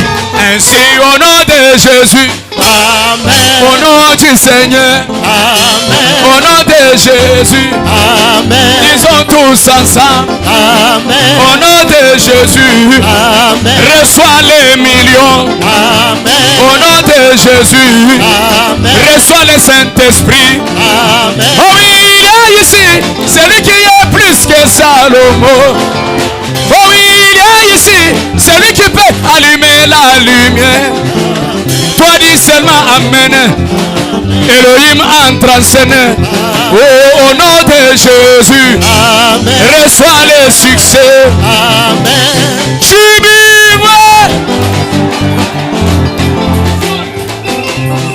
Poussez, poussez, poussez les cris de joie.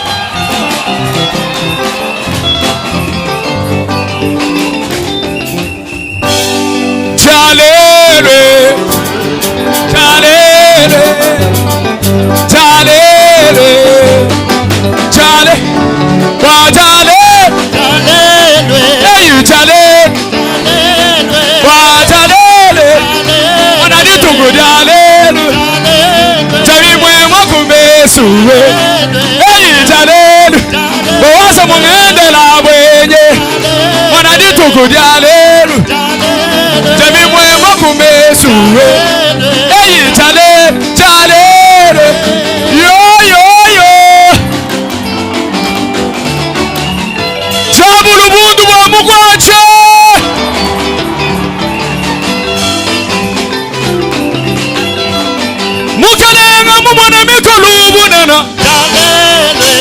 jalelu jadolara we hey jalelu owasa mungende la bwenye wanaditu kudi alelu salda nubenes wadi alelu wanaditu kudi alelu demi mwemo kumesuwe hey jalelu yo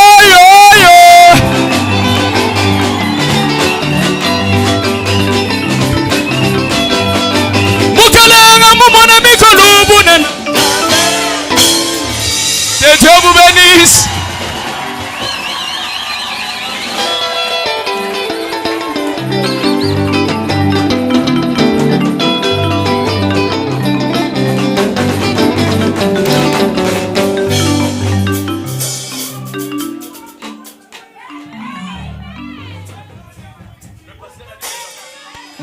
Muchunga.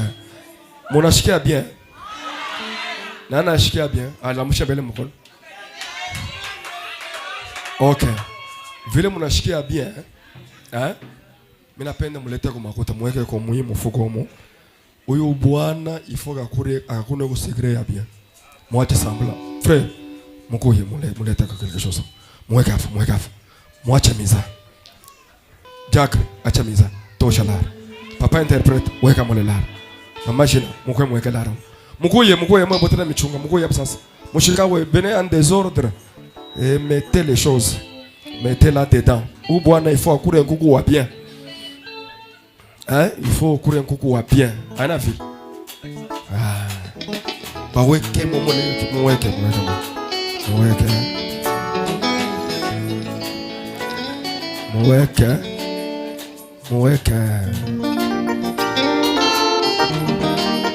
On est quand même à tout temps va bien.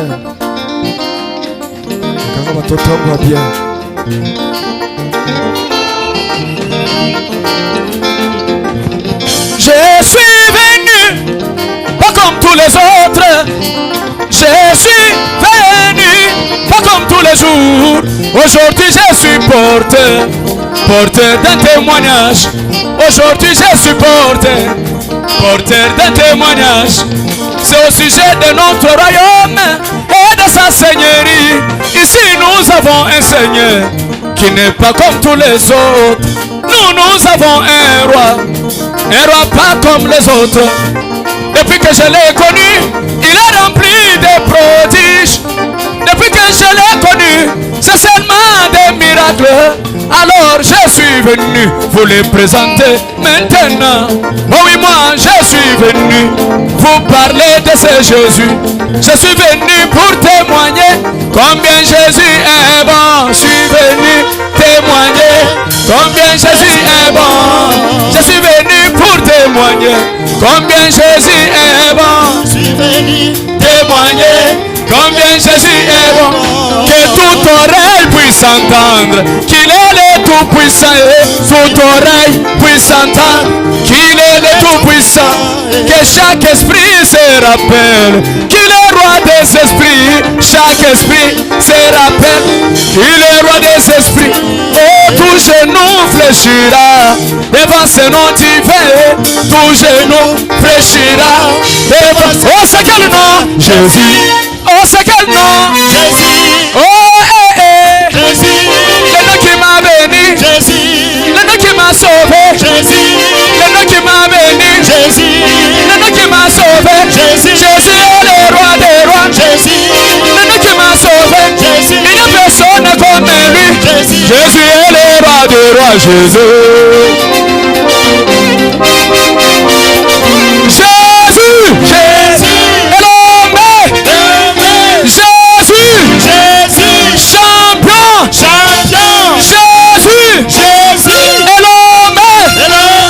Il y a Jésus, je t'aime, oh je t'aime, oh je t'aime, Jésus je t'aime, oh je t'aime, beaucoup de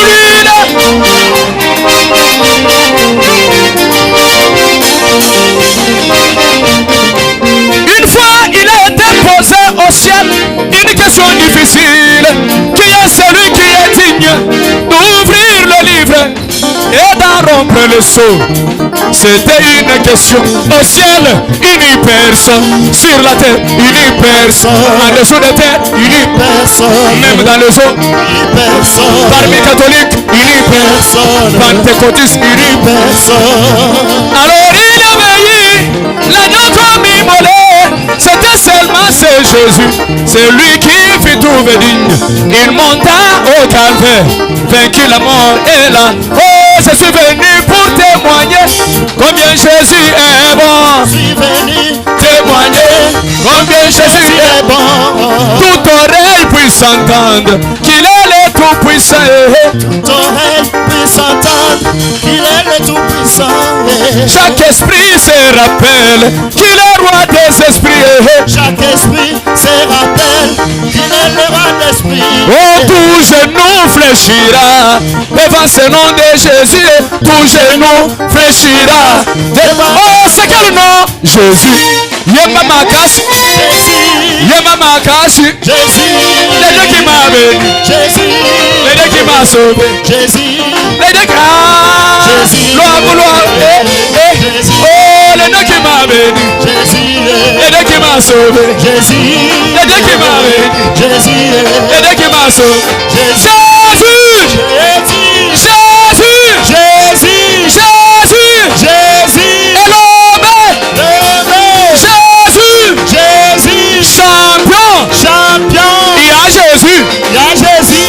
Bénis-moi, bénis-moi, oh bénis-moi, bénis-moi, oh bénis-moi, bénis-moi, bénis-le, bénis-le, oh bénis-le, bénis-le, Jésus bénis-le, oh bénis-le, bénis-le, oh Moukoundoulile.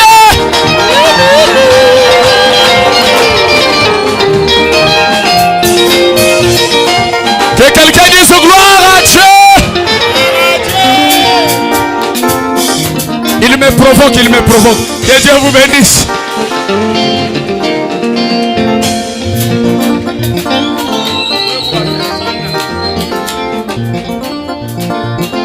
Très bien, que le Seigneur vous bénisse pour vous asseoir. Et nous pouvons acclamer suffisamment.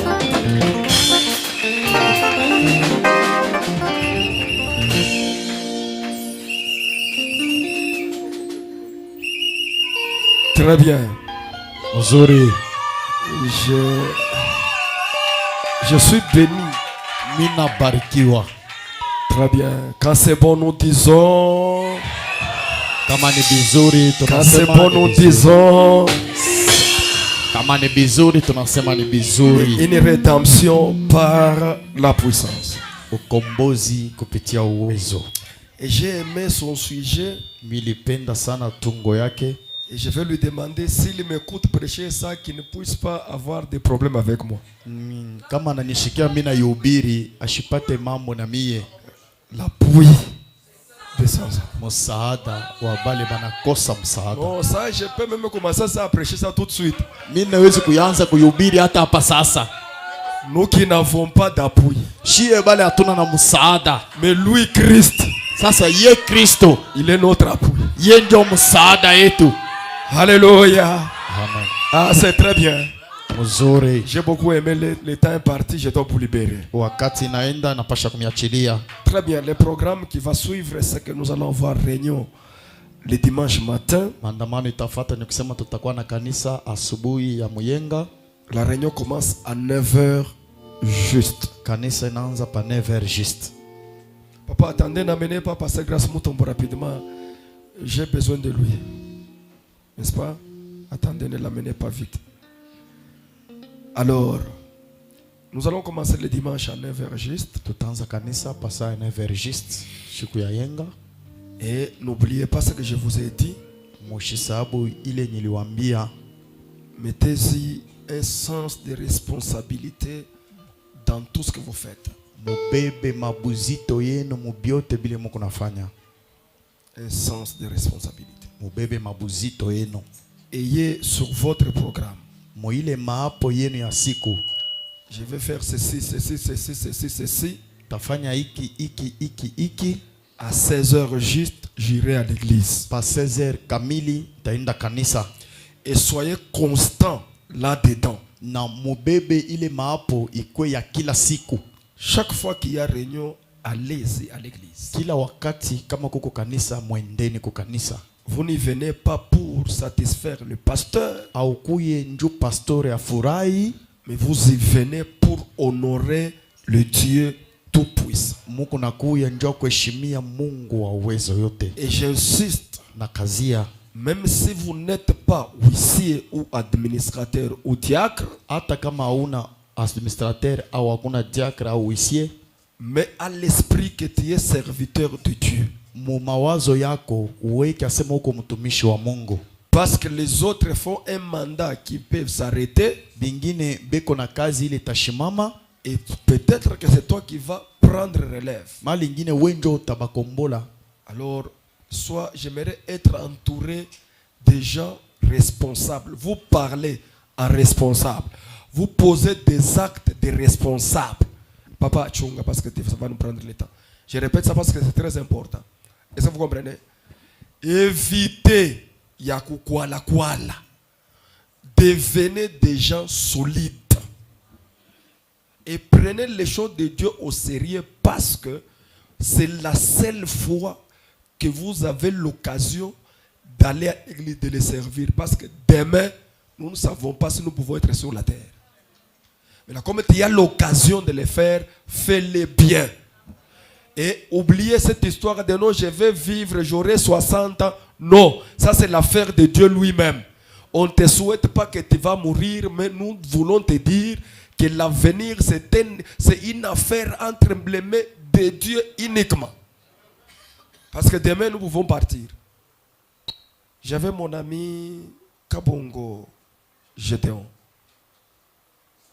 Avec lui, on parlait toujours des choses de Dieu, on projetait dans le futur.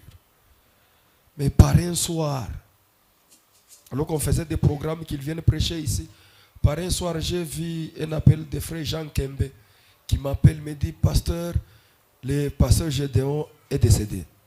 Je lui dis, tout le temps tu fais des blagues, mais ne me fais pas de mauvaises blagues. Il me dit, je ne blague pas, c'est vrai, tu peux vérifier. Et quand je vérifie, j'appelle Levi, il me dit, ce qu'on t'a dit, c'est vrai.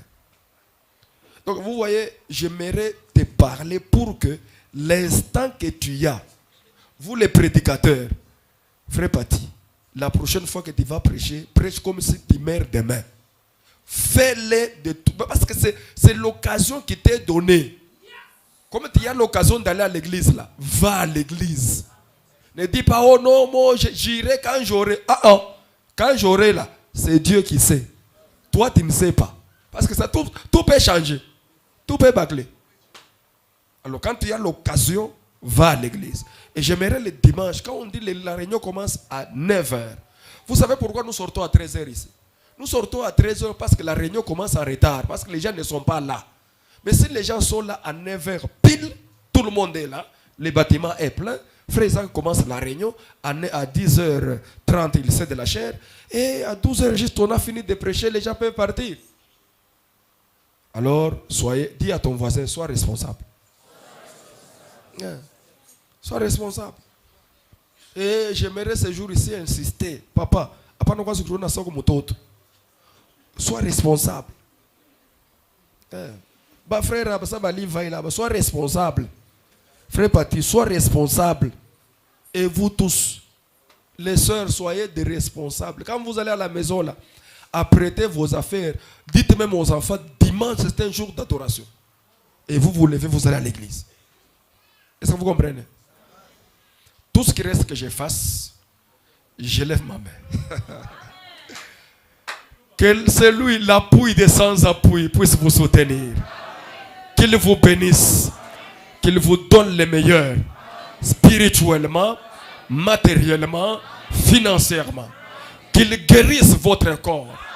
Qu'il vous donne des moyens. Prospérer à tous égards. Que la grâce de Dieu soit sur vous.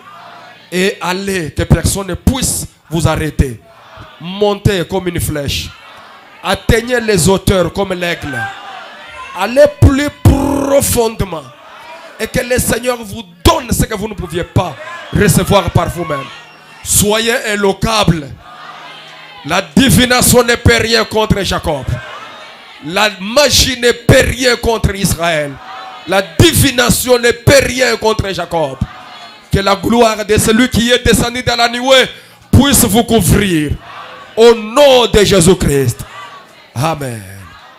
Très bien. Ramassez une enveloppe ici aux portes pour que dimanche vous puissiez y mettre votre dîme. J'ai besoin que vous puissiez y mettre votre dîme. Là, attends papa, même 5 000 francs c'est une dîme. Même 1 000 francs c'est une dîme. Même 2 000 francs c'est une dîme. Même 100 000 francs c'est une dîme. Chacun de vous. Et n'attendez pas que ça devienne beaucoup d'argent pour payer la dîme. Mettez-y la dîme. S'il y a possibilité, j'aimerais voir les noms de chacun sur une enveloppe dans laquelle tu as mis la dîme. Et moi, votre pasteur, je vais prier pour vous. Dieu vous bénisse richement. Allez en paix.